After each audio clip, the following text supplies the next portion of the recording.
अब तक जिसका खून न खोला वो खून नहीं वह पानी है, जो देश के काम ना आए वो बेकार जान है। आदरणीय सचिन सर, मेरे प्रिय भाइयों सुप्रभात। मेरा नाम प्रद्युमन ठाकुर है। जैसा कि आपको पता होगा कि आज हमारा देश आजाद हुआ था 15 अगस्त 1947।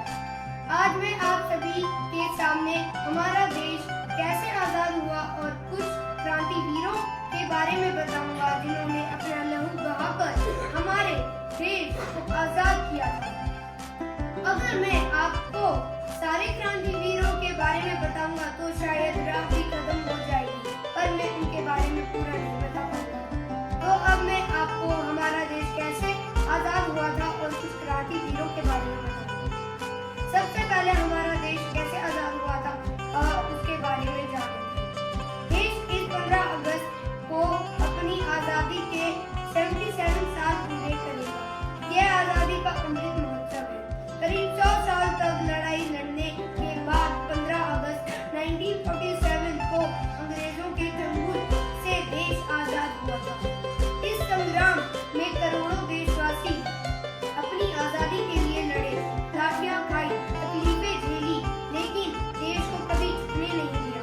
जिस उम्र में लोग घर बसाने के सपने देखते हैं, उस उम्र में युवाओं ने सीने पर गोलियां खाई।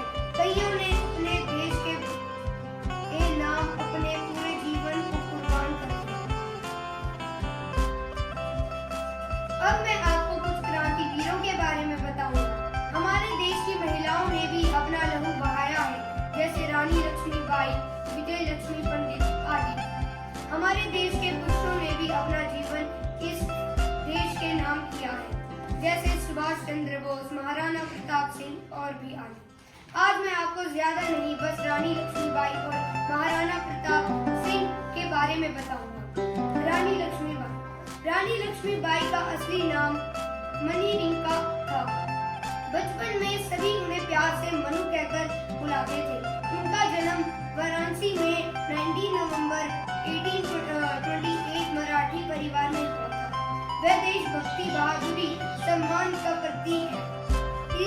इनके पिता मोरोपंत तांबे मराठा बाजीराव की सेवा में थे और उनकी माता एक विद्वान महिला थी। विद्वान का मतलब होता है जिसके पास विद्या। महाराणा प्रताप सिंह, भारत के सबसे वीर योद्धा महाराणा प्रताप सिंह का जन्म 9 मई 1540 को राजस्थान के कुंभलगढ़ में हुआ और 19 जनवरी 1587 में महाराणा प्रताप का निधन हुआ। महाराणा प्रताप सन 1572 में मेवाड़ का शासक बनाया गया। महाराणा प्रताप राजपूत राजा राणा सांगा के पोते और राजा उदय सिंह द्वितीय और जयवंता भाई सोमगारा के पुत्र थे। धन्यवाद। अंत में मैं यही कहना चाहता हूँ, हैप्पी इंडिपेंडेंस डे अर्थात स्वतंत्रता दिवस की हार्दिक शुभकामनाएं। जय हिंद, जय भारत।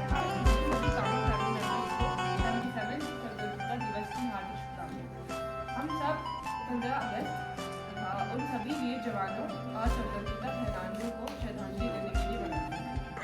15 अगस्त 1947 को नेहरू जी ने लाल किले पर तिरंगा लहराकर 200 सालों के ब्रिटिश राज का अंत किया और तब से लेकर आज तक 15 अगस्त को भारत का हर प्रधानमंत्री ये परंपरा निभाता आ रहा है। ये हमारा सौभाग्य है कि हम आज़ाद भारत में पैदा हुए, पर अब 200 सालों की गुलामी यूं ही खत्म नहीं हुई। इसके लिए शहीद भगत सिंह सिर्फ 23 साल की आयु में हंसते हंसते फांसी के फंदे पर ढल गए। इसके लिए सुभाष चंद्र बोस ने आज़ाद हिंद फौज की स्थापना की और भारत की रग रग में देशभक्ति का रत्न प्रवाहित कर दिया। भारत की आज़ादी दिलाने का श्रेय जाता है चंद्रशेखर आज़ाद, सरदार वल्लभ भाई पटेल और नेहरू जी जैसे स्वतंत्रता सेनानियों को, जिन्होंने अपने वतन की आज़ादी के लिए असंख्य बलिदान दिए। स्वतंत्रता दिवस के इस महत्व पर हम लोग श्रद्धांजलि देना चाहूँगी भीमराव अम्बेडकर जैसे महान लोगों को, जिन्होंने हमारा संविधान लिखा। तिरंगा ही हिंदुस्तानियों की पहचान है।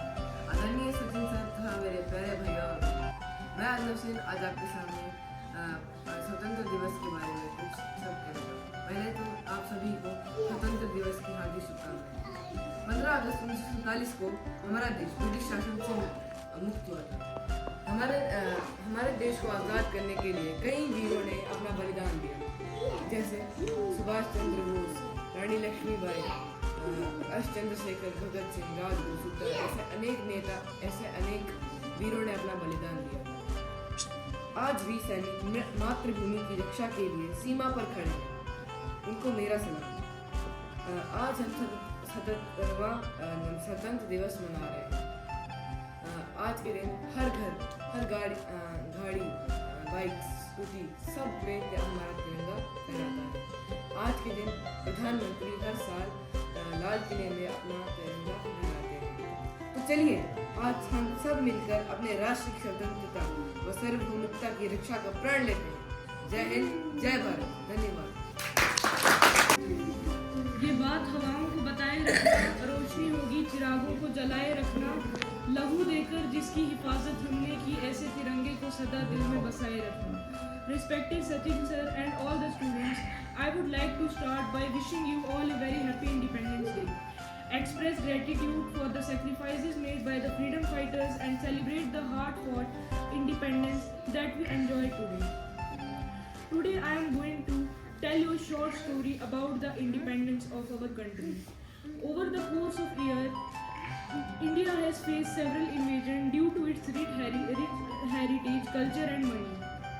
But no one was able to get clear control over our country until the Britishers arrived.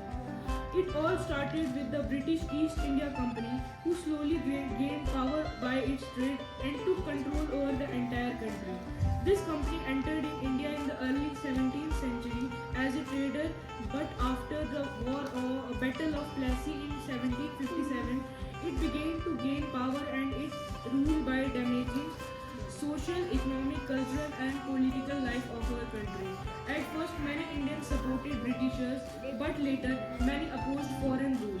Among early were South Indian rulers like Puli Thevar, Hyder Ali, Tipu Sultan, Veerapandya Katambur, who fought several battles and wars against Britishers but was unable to win them. The British not only used better weapons but also used divide and rule policy.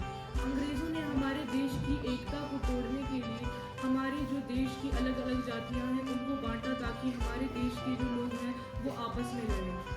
First revolt against the East India Company was started in 1857. The East India Company mistreated Indian soldiers and forced them to use cartilages made of fat from beef and pork, which hurt the Hindu and Muslim soldiers' belief. And India started the revolt and said that Britishers are trying to convert them into Christians. हमारे जो देश के वासी थे उनको Britishers ने जो बंदूकें इस्तेमाल करने के लिए दी थी उनमें उनकी कार्टिलेजेस में उन्होंने सूअर और गाय की चर्बी जो थी उनका इस्तेमाल किया था, जिस वजह से जो हमारे देशवासी थे उनकी आस्थाओं को ठेस पहुंचाई जा सके। All this started by a revolt of Indian soldiers against Britishers in different states of India. But at the end, approx 800,000 people were killed all over the country. As a result, British took control over all the administration of the country. But after 1857, several organizations were made to oppose the British rule and stand against them. In 1867, Dadabhai Naoroji found East India Association and Surinder Nath Banerjee found Indian National Association and in 1876.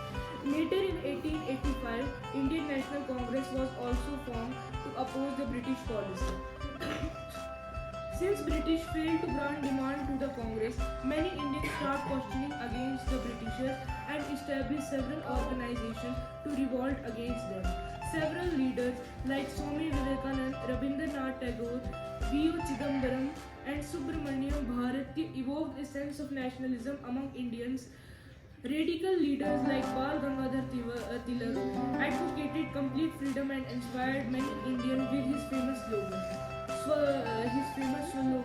Swaraj is my birth right and I shall have it. आज़ादी जो है वो मेरा जन्मसिद्ध अधिकार है और मैं उसको पाके रहूँगा।